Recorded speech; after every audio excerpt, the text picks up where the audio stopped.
Bonjour à toutes et à tous, quel plaisir de vous retrouver. La thématique environnementale, un fil rouge pour nos rencontres. La mission de Chuco est de contribuer à un habitat confortable, accessible, respectueux de l'environnement pour le client final et pour la protection de notre planète. En 2021, notre dernier événement digital, Innovation Now 3, évoquait l'impact attendu de la RE 2020 sur notre secteur.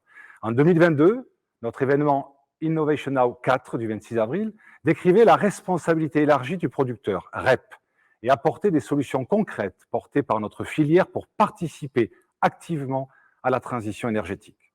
Le 26 juin dernier, lors de notre dernier rendez-vous, Chuco World of Façade, à la station F à Paris, intitulé Façade et urgence climatique, nous décrivions les enjeux de la ville pour demain avec les défis climatiques et énergétiques.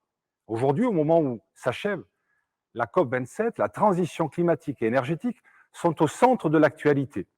De nombreux indicateurs tels que l'augmentation des températures à la surface de la Terre ou l'élévation du niveau moyen des océans mettent en évidence un changement rapide du climat. Les décennies à venir sont décisives. Nous devons agir maintenant. Notre mission, bâtir, construire la ville pour demain. Seule une réponse collective peut enrayer l'accélération des bouleversements dramatiques que nous connaissons. Alors, tout d'abord, pourquoi Chuco SCS s'engage dans une démarche de sobriété énergétique et de décarbonation des bâtiments? Il s'agit pour Chuco d'accélérer le processus de décarbonation et d'accompagner ses partenaires sur cette voie pour prendre une part active dans ce changement de cap. Nous souhaitons jouer un rôle facilitateur et simplificateur pour que notre réseau puisse contribuer à la démarche de sobriété énergétique et de décarbonation des bâtiments qui modifie nos pratiques. Trier, réemployer, recycler les matériaux limite les dépenses énergétiques et retarde l'épuisement des ressources naturelles.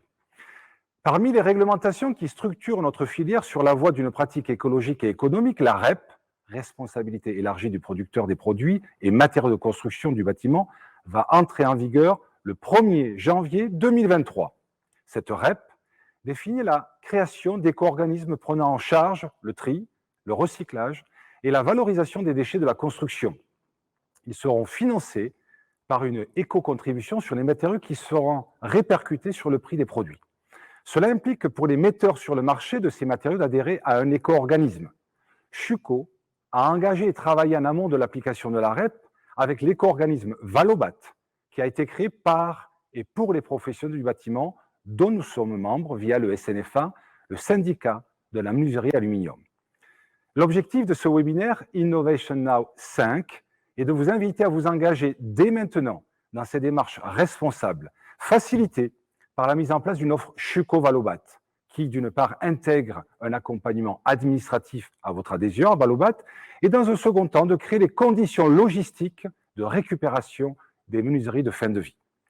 Comment agir dès à présent? Dans quelques instants, nous retrouverons le président de Valobat, Hervé Demestre, et Stéphanie Jacob, accompagnés de nos experts Chuco, qui vont vous présenter le contexte des REP, et plus particulièrement celui concernant l'éco-organisme de notre métier, l'éco-organisme Valobat et l'offre Chuco Valobat en termes d'adhésion.